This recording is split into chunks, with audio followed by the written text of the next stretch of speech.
આમાં અવાજ બહુ જાય છો અને ચૂપચાપ બેસી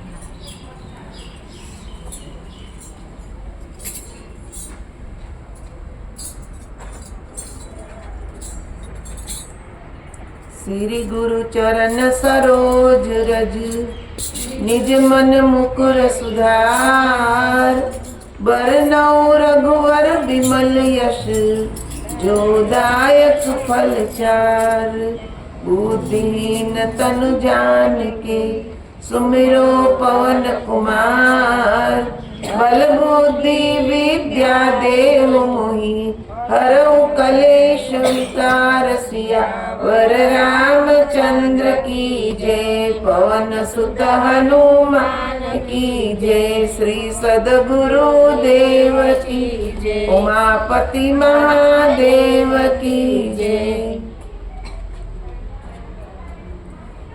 आदरणीय माता बहनों, આપણે ગયા શનિવારે હનુમાન ચાલીસા સમજાવવાની શરૂઆત કરી।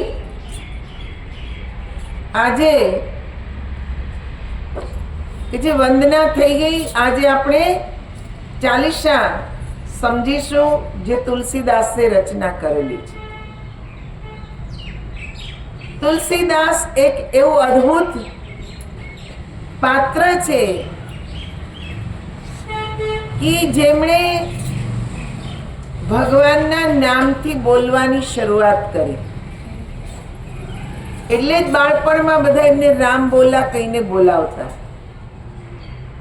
કેમ કે રામથી જ બોલવા શીખા।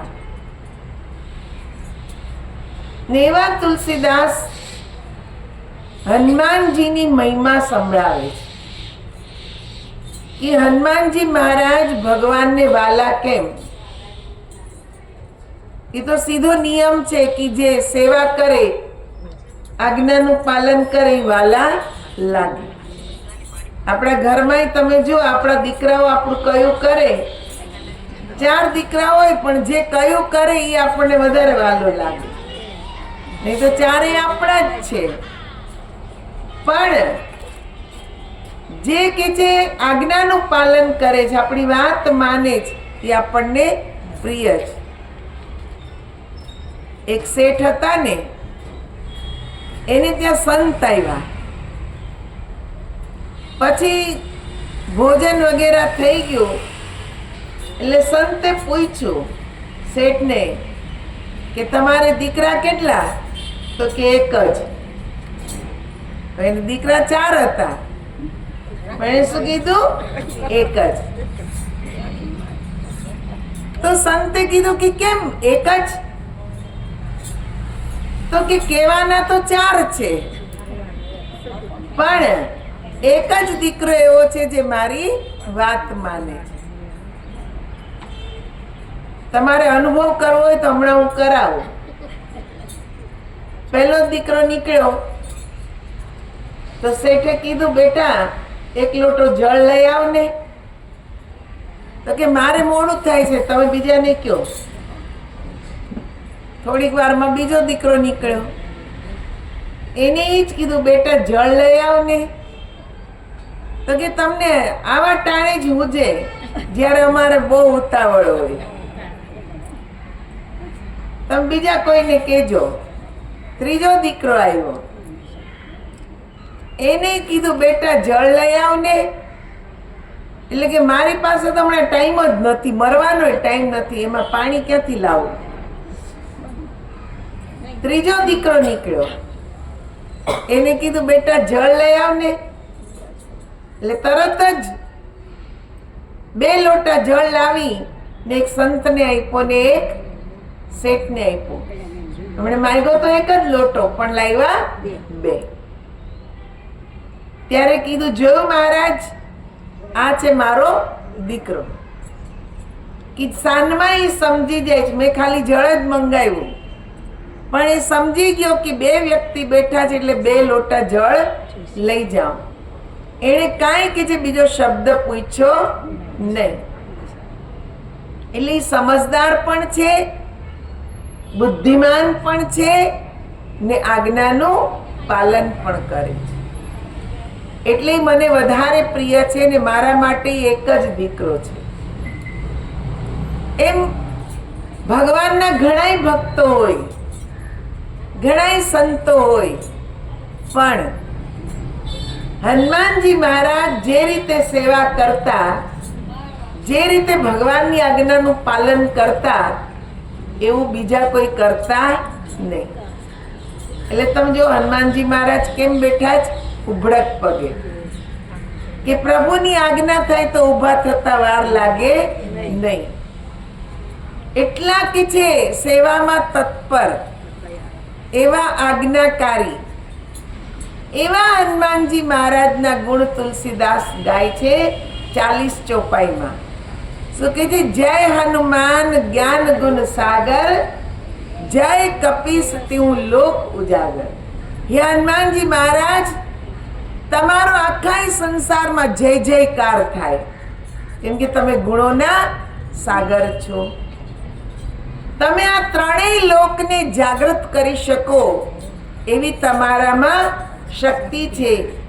એવા હે હનુમાનજી મહારાજ, હે કપિરાજ, કપિ એટલે વાનર,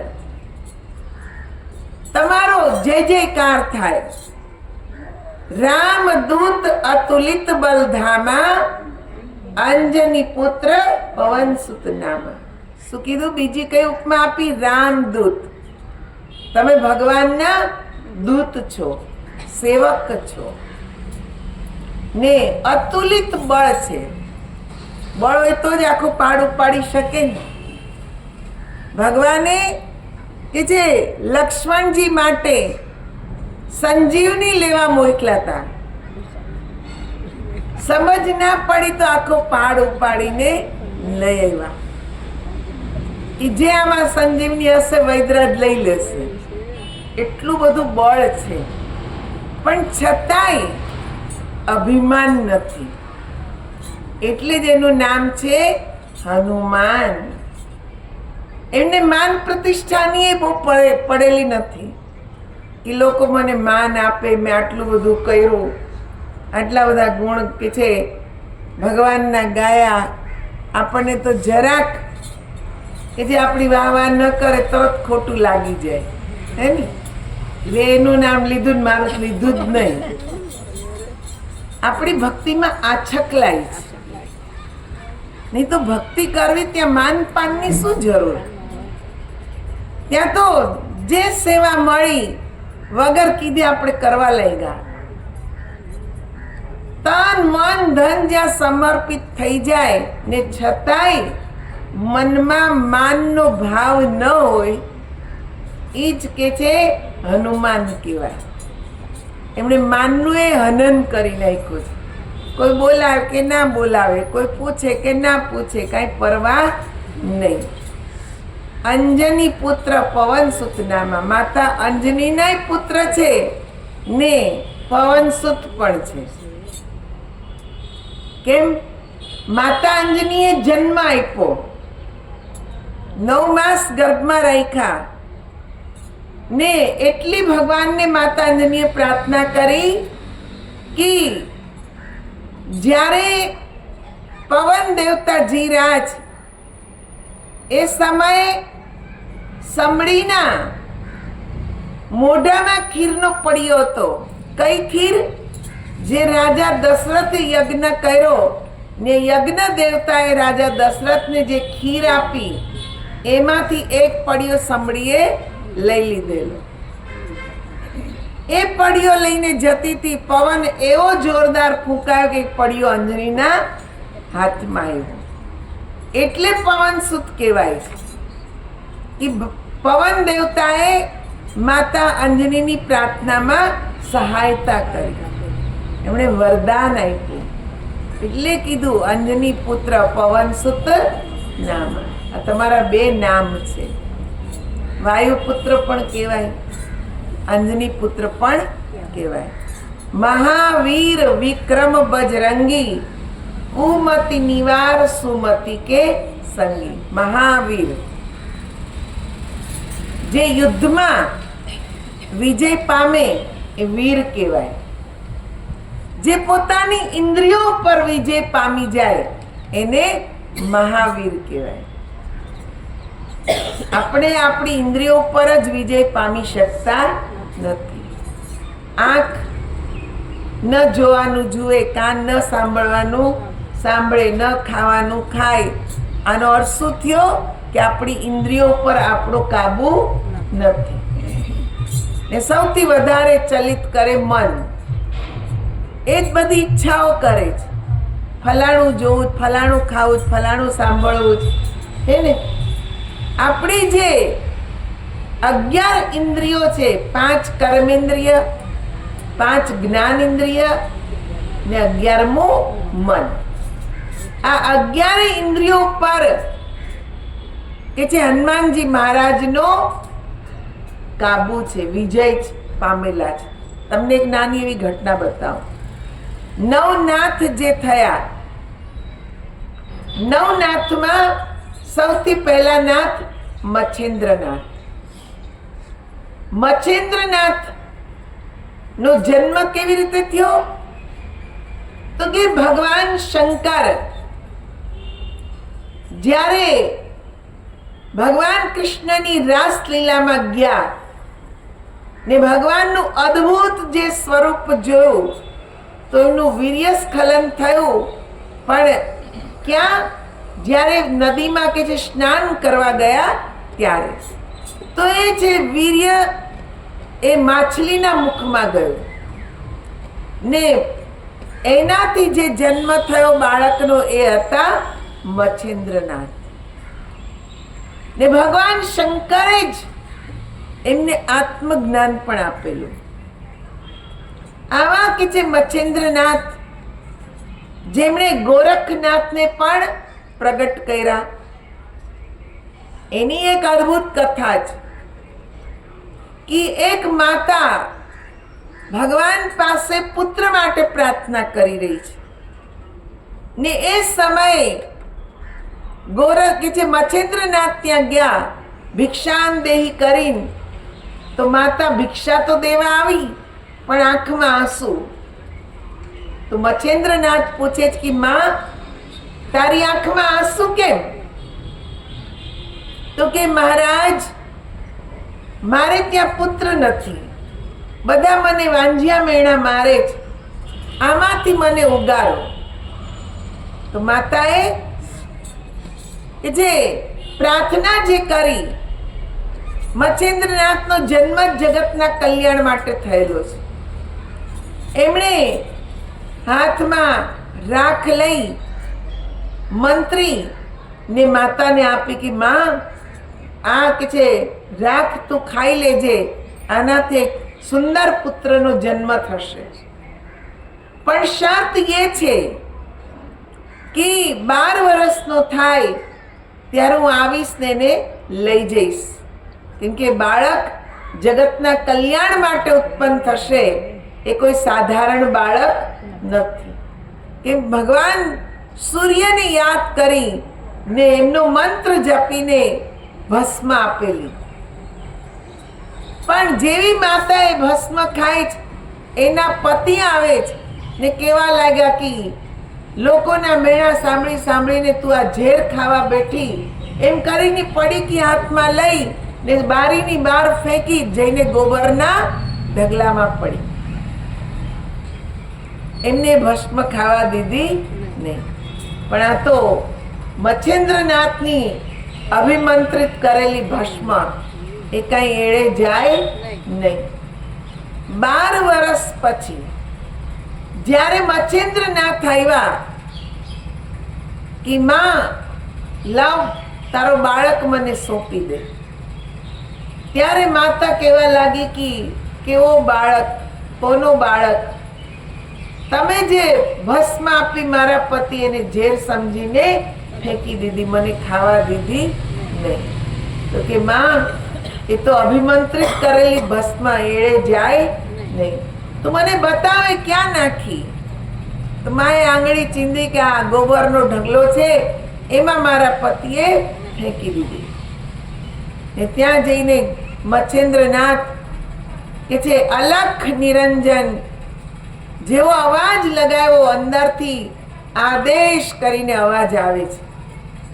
ફરી અલખ નિરંજન કર્યો, ફરી આદેશ કરીને અવાજ આવ્યો. ત્રીજી વાર અલખ જગાવ્યો ને આદેશ કર્યો. ત્યાં 12 વર્ષના બાળક ગોબરમાંથી પ્રગટ થયા. મચ્છેન્દ્રનાથે કીધું, માં, આ 12 વર્ષનો બાળક થઈ ગયો, એને તું સ્નાન કરાવ, વસ્ત્ર પહેરાવ ને તું મારી સાથે એને મોકલ. માં કેવા લાગી, નહીં, તમે એને મને આપીને જાઓ. મારા પતિ તો સમજી ન શક્યા, પણ હવે મારી સામે આટલો મોટો બાળક, આ મારો જ પુત્ર છે, તમે મને જ ભસ્મ આપેલી, તમે મારી પાસે મૂકીને જાઓ. તરત પુત્ર મોહ જાગ્યો. પણ મચ્છેન્દ્રનાથે કીધું, હવે તું એને રાખી શકીશ નહીં. માં માની જ નહીં. મચ્છેન્દ્રનાથ ત્યાંથી ચાલ્યા ગયા ને અહીંયા ગોરખનાથનું મૃત્યુ થયું.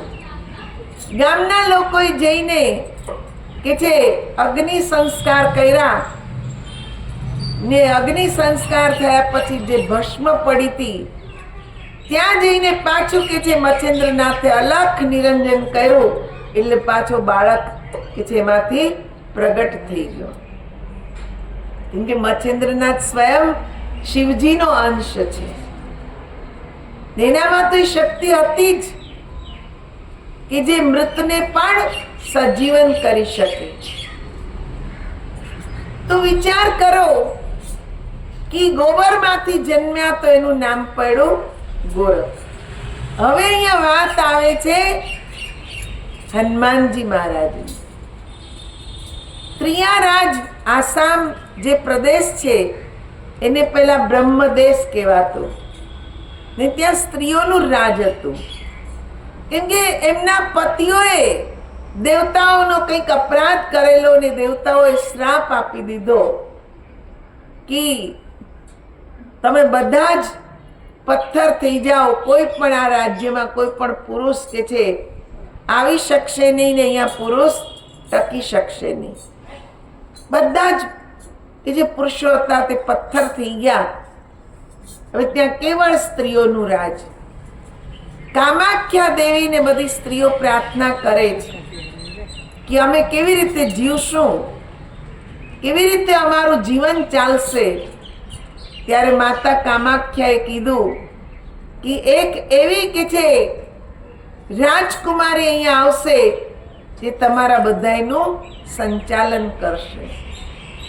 અને રાજકુમારી એવા કે જે પૂર્ણ પુરુષ સાથે લગ્ન કરશે, એની કુખેથી જે બાળક જન્મશે એ બાળક તમારો ઉદ્ધાર કરશે.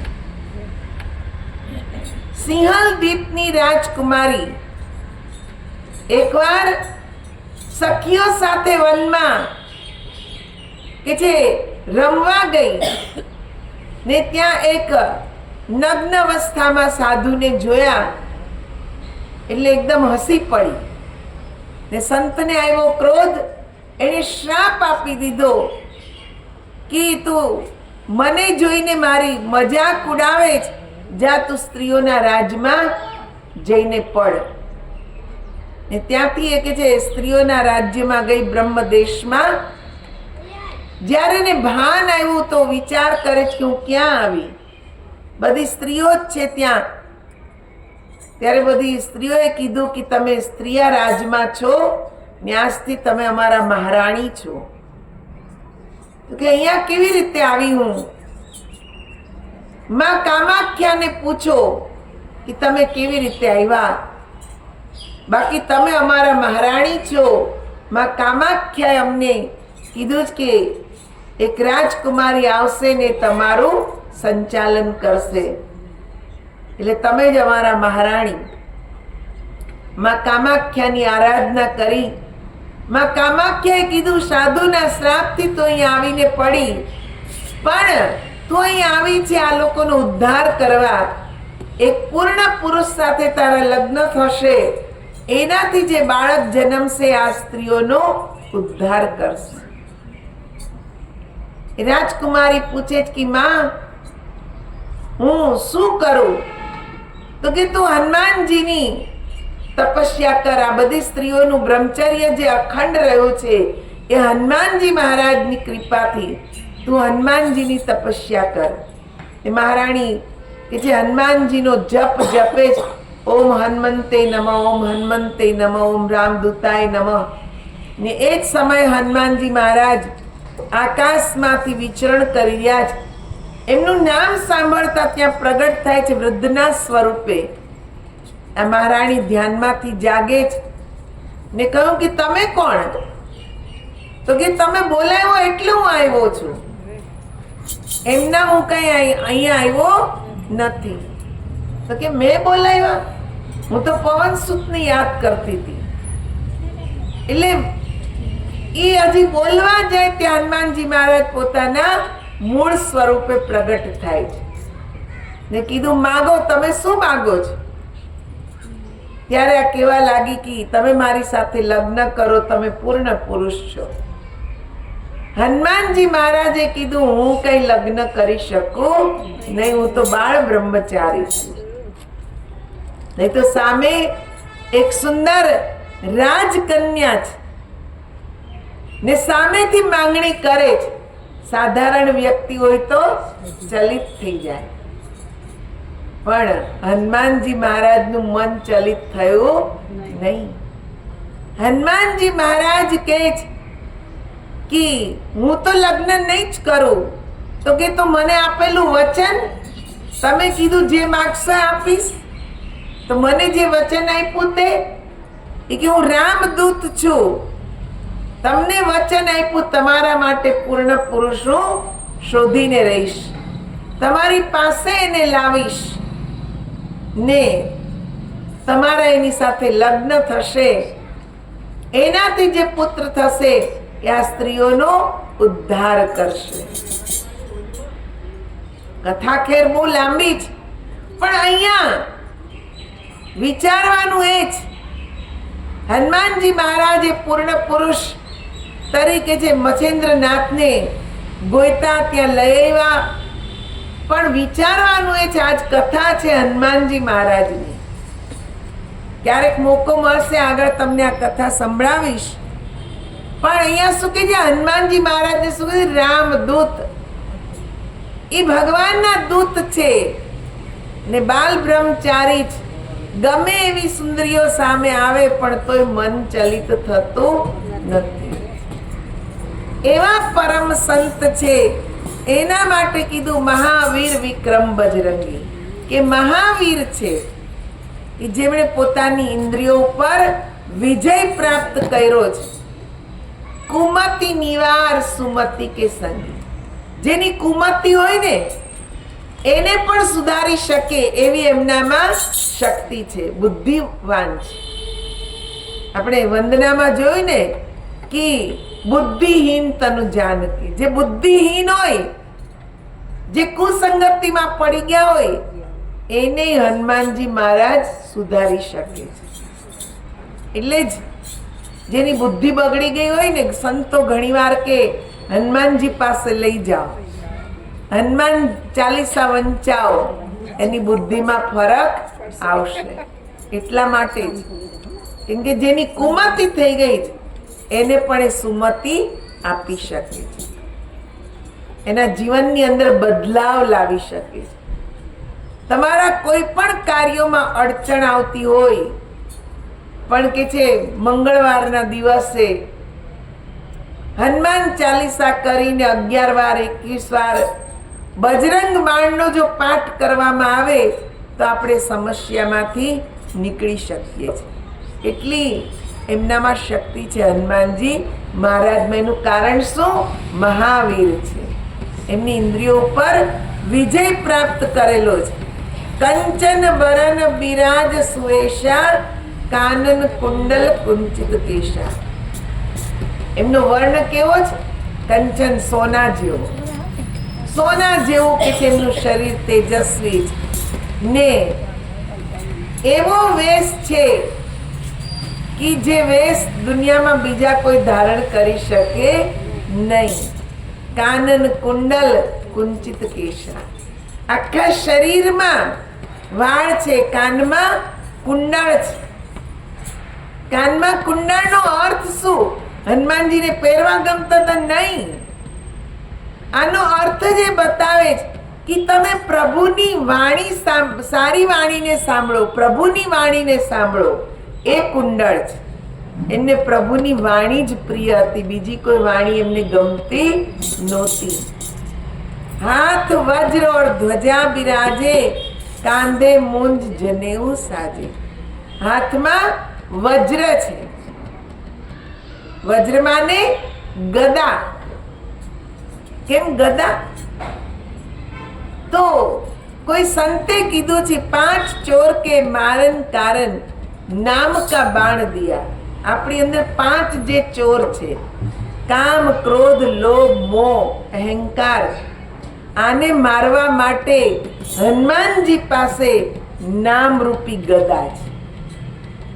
એ નામરૂપી ગદાથી 5 ચોરને મારી શકાય છે.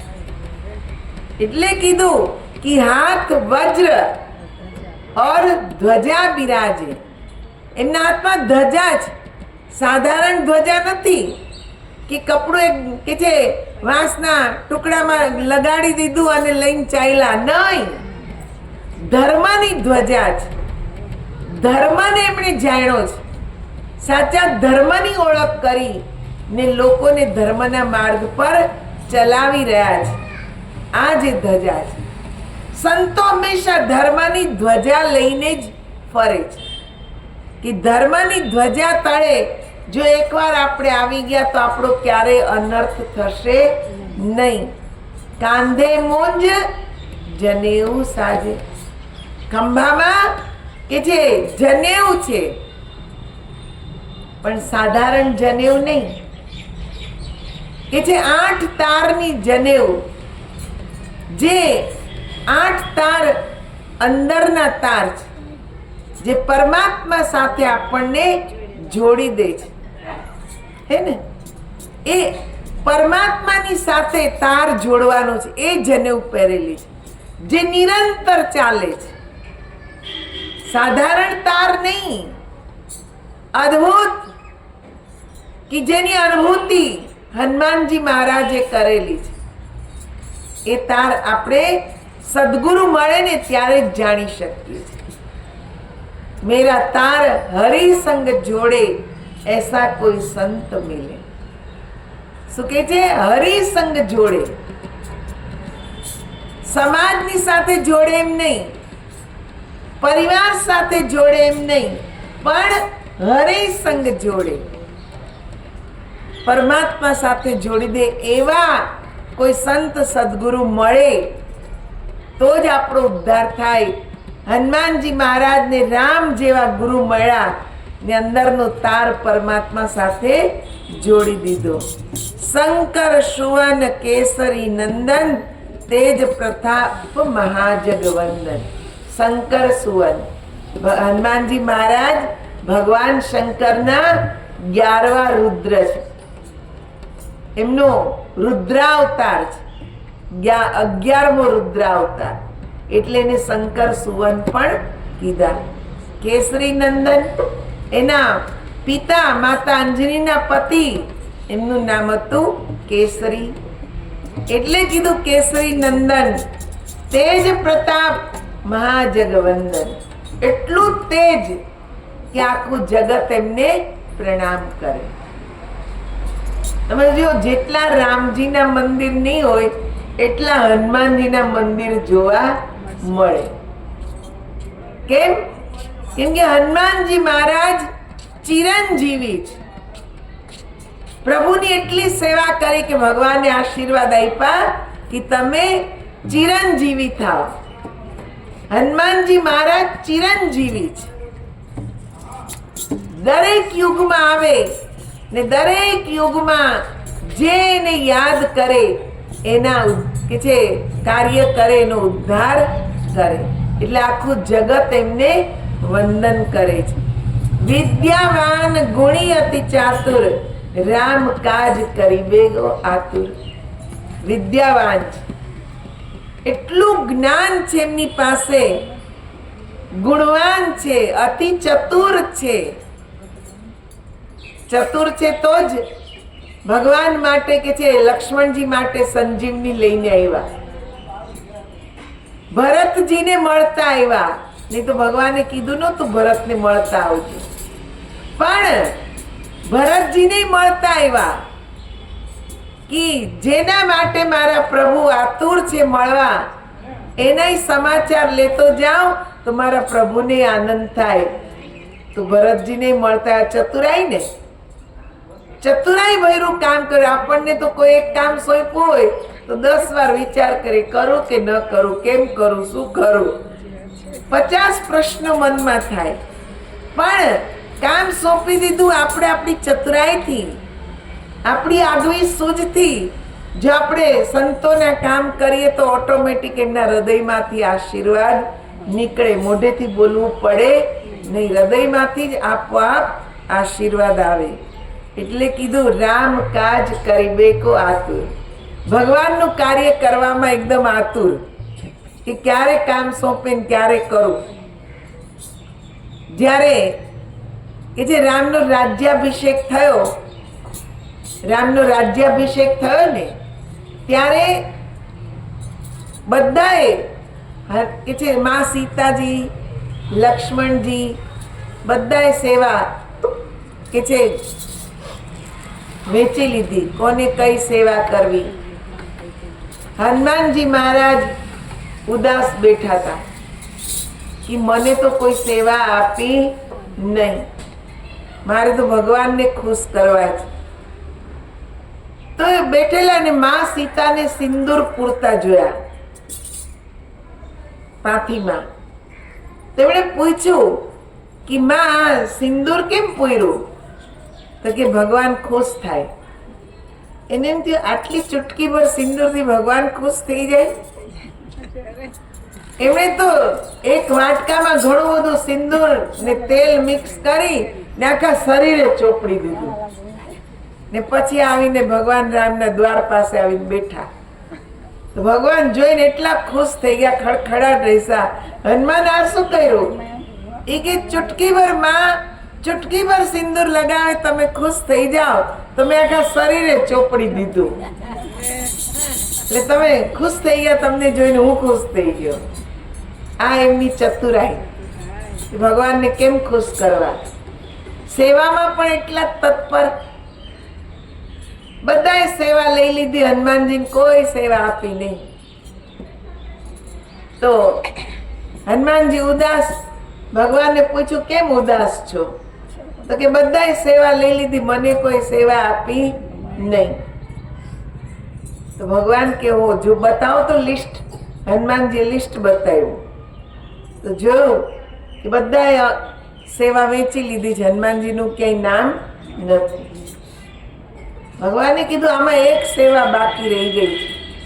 તો કે ઈ કઈ? પ્રભુ એ સેવા મને આપી દો. કે હા ઈ સેવા તારી, પણ બતાવ તો ખરા કઈ સેવા?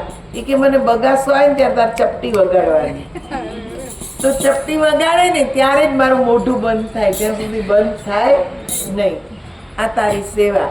હનુમાનજી ખુશ થઈ ગયા. આ તો સેવા બહુ સારી. 24 કલાક ભગવાન હારે રહેવાનું. ક્યારે બગાસો આવે કઈ નક્કી થોડું હોય, એ તો ગમે ત્યારે આવે. એટલે ભગવાન જ્યાં જાય એની પાછળ પાછળ હનુમાનજી જાય ને ભગવાનનું મોઢું જ જોયા રાખે. ને સીતાજીને ગમે નહીં, બધે વાય વાય વાય ફેરા જ રાખે. રાત પડીને ભગવાનના રૂમમાં જ જવા માંડ્યા તો હનુમાનજી ન્યાય જવા માંડ્યા. તો ત્યાં સીતાજીએ રોકી દીધા કે અહીંયા નહીં, હવે તમે અહીંયા હવે તમારી સેવા નથી, અમારી જ છે. એટલે સીતાજીને લક્ષ્મણજી ગયા, ચરણ સેવા કરી. હજી ચરણ સેવા કરતા ત્યાં ભગવાનને ઊંઘ ચડીને લાવ્યું બગાસું. બગાસું આવ્યું એટલે મોઢું પોળું થઈ ગયું તો બંધ જ થાય નહીં.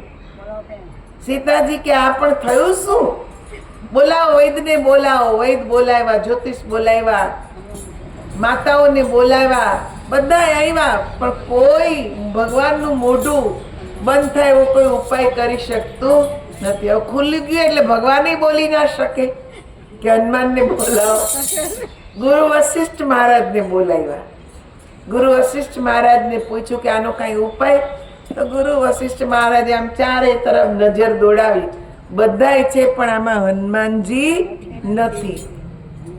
એ કે હનુમાનજીને બોલાવો. હનુમાનજી તો બગીચામાં ઝાડ નીચે બેસીને ભગવાનનું ભજન કરે. પહેલા કીધું ને એવા ભગત છે, એને કઈ માનની કેવી કઈ પરવા હતી નહીં.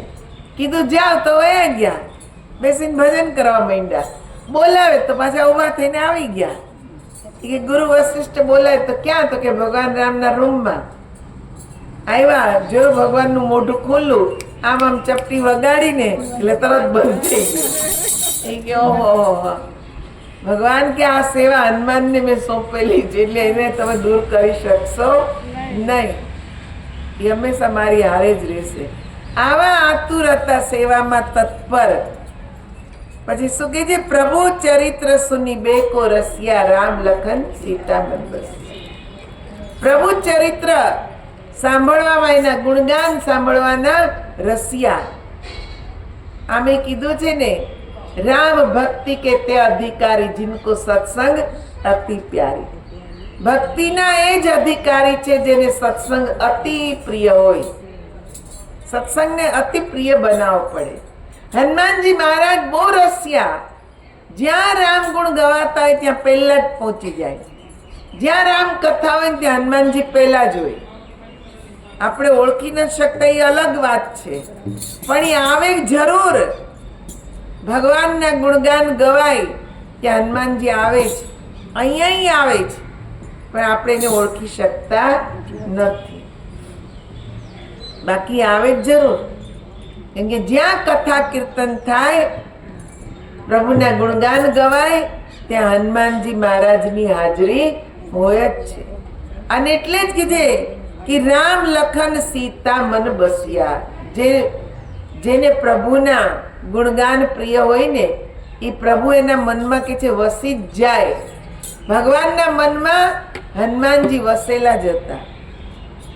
એકવાર સેવા કરતા કરતા હનુમાનજીના હાથમાં એક સેવાની ચોપડી આવી ગઈ, જેમાં બધા ભક્તોના નામ લખેલા હતા કે કોણ ભક્ત કેવી સેવા કરે છે.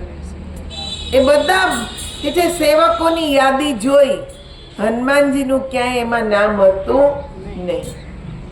એટલે આંખમાંથી આંસુ આવી ગયા કે મારું તો આમાં ક્યાંય નામ જ નથી. હું આટલી સેવા કરું તોય મારું નામ નહીં. તો ભગવાન રામ કે કેમ તમે રડો? શું થયું? તો ચોપડી બતાવી કે આ ચોપડી ભક્તોની યાદીની છે, સેવકોની યાદીની, પણ આમાં મારું ક્યાંય નામ જ નથી. ભગવાને કીધું આ તો બે ચોપડી છે આવી.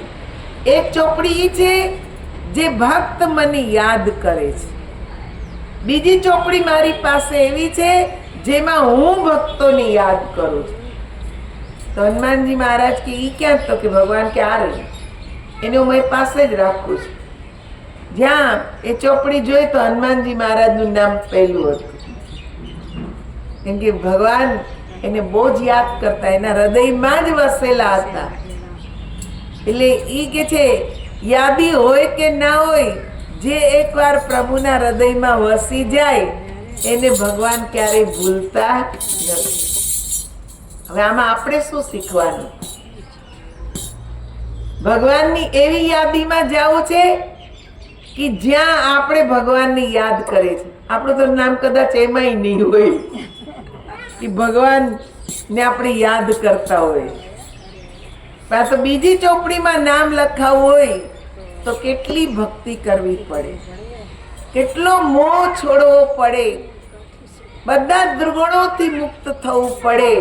હનુમાનજી મહારાજ જેવા આપણે થઈએ ત્યારે કે છે આપણું નામ એ ચોપડીમાં આવે જેમાં ભગવાન આપણને યાદ કરે છે. પ્રભુ ચરિત્ર સુની બેકો રસિયા, રામ લખન સીતા મન બસિયા. સૂક્ષ્મ રૂપ ધરી સિંહ દિખાવા, વિકટ રૂપ ધરી લંક જલાવા. માતા સીતાને સૂક્ષ્મ રૂપ બતાવ્યું. કેમ? કેમ કે સીતા માતાએ પૂછ્યું કે તમે અહીંયા આવ્યા કેવી રીતે? તમને કોઈ અડચણો ના આવી? ત્યારે હનુમાનજી મહારાજ કહેવા લાગ્યા, અડચણો તો બહુ આવી. રસ્તામાં કે છે સિંહિકાએ એટલું વિશાળ રૂપ ધારણ કર્યું, પર્વત જેવડું. તો મેં પહેલા કે છે વિશાળ રૂપ ધરી લીધું, પણ પછી જોયું કે આ તો આમના મોઢું ફાડતી જ જાય છે. એટલે મેં સૂક્ષ્મ રૂપ ધરીને એના મોઢામાં ફરીને બહાર આવી ગયો ને મેં એને કહી દીધું, તારે મને ખાવો જ હતો એટલે હું તારા મોઢામાં આવી જાઉં. પણ એમાં ફરીને પાછા આવી ગયા. એટલું સૂક્ષ્મ રૂપ ધર્યું. વિશાળ રૂપ ધારણ કરતા આવડે ને સૂક્ષ્મ રૂપ ધારણ કરતા આવડે. બીજી વાત એમ કે છે કે ભગવાન રામે હનુમાનજી મહારાજને લંકામાં મોકલ્યા ત્યારે હનુમાનજી મહારાજે કીધું, માં સીતા મને ઓળખશે કેવી રીતે? તો ભગવાને અંગૂઠી આપી, વીંટી આપી. હવે આવી સાધારણ વીંટી હોય તો હનુમાનજી મહારાજે સૂક્ષ્મ રૂપ ધર્યો તો એ વીંટી ક્યાં ગઈ?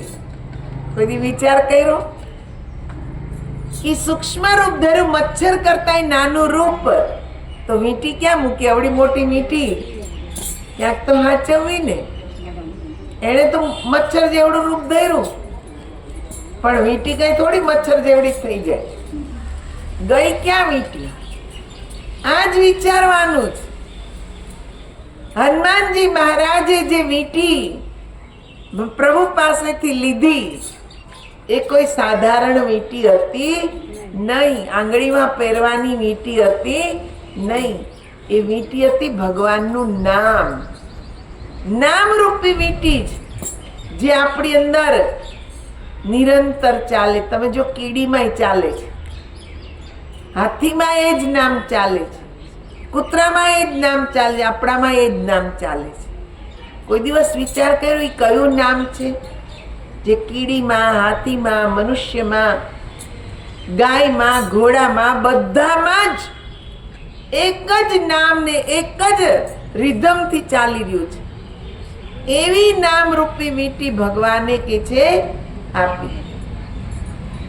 ને હનુમાનજી મહારાજે જ્યારે નામ બતાવ્યું એટલે સીતાજી સમજી ગયા કે આ તો મારા પ્રભુનું જ નામ છે ને પ્રભુ જ આપી શકે, બીજું કોઈ આપી શકે નહીં. તો કયું નામ બતાવ્યું હશે? રામ એમ કીધું હશે જૈન રામ કેજો એમ કીધું હશે? નહીં. એ તો સીતાજીને જ ખબર છે કે નામ કયું છે. એટલે જ હનુમાનજી મહારાજને નામ આપ્યું કે આ નામ બતાવજો. એટલે ઓળખી જશે કે હું તમારો દૂત છું, ભગવાનનો દૂત છું, એમ સમજી જશે. આ નામ વિશે જાણવાનું જ કે સૂક્ષ્મ રૂપ ધરી સિંહ દિખાવા. હનુમાનજી પાછું સૂક્ષ્મ રૂપ ધરીને બતાવ્યું ખરું કે આવું મેં રૂપ ધર્યું તું. હે ને? રામ વિકટ રૂપ ધરી લંક જલાવા. વિકરાળ રૂપ ધરી લંકાને કે છે બાળી નાખી. તો વિચારવા જેવું એ છે કે સૂક્ષ્મ રૂપે ધરી શકે, વિકરાળ રૂપે ધારણ કરી શકે, આખી લંકા બાળી શકે. ઈ કેવું અદ્ભુત ચરિત્ર! આવા હનુમાનજીના ગુણ આપણે કે છે હનુમાન ચાલીસામાં ગાઈએ છીએ. તો આજે અહીંયા જ વિશ્રામ કરીશું. સમય પણ થઈ ગયો ને આવતા શનિવારે તો અહીંયા છું જ નહીં, કેમ કે એક અઠવાડિયા માટે ધ્યાન કરવા માટે નડિયાદમાં જઈ રહી છું ને 15 તારીખને રવિવાર છે ને એકાદશી છે. એટલે 15 તારીખે રવિવારે આપણે પાછો અહીંયા સત્સંગ કરીશું. ને હવે ધીરે ધીરે તાપ વધતો જાય છે એટલે થોડોક સમય આપણે મોડો રાખીએ 4 વાગ્યાથી કે આ બાજુ છાંયો આવી જાય તો એમાં આપણે સત્સંગ કરી શકીએ. તો એકાદશીના દિવસે 4 વાગ્યાથી 5:30 વાગ્યા સુધી આપણે અહીંયા સત્સંગ કરીશું. બોલ શ્રી કૃષ્ણ કનૈયા લાલ.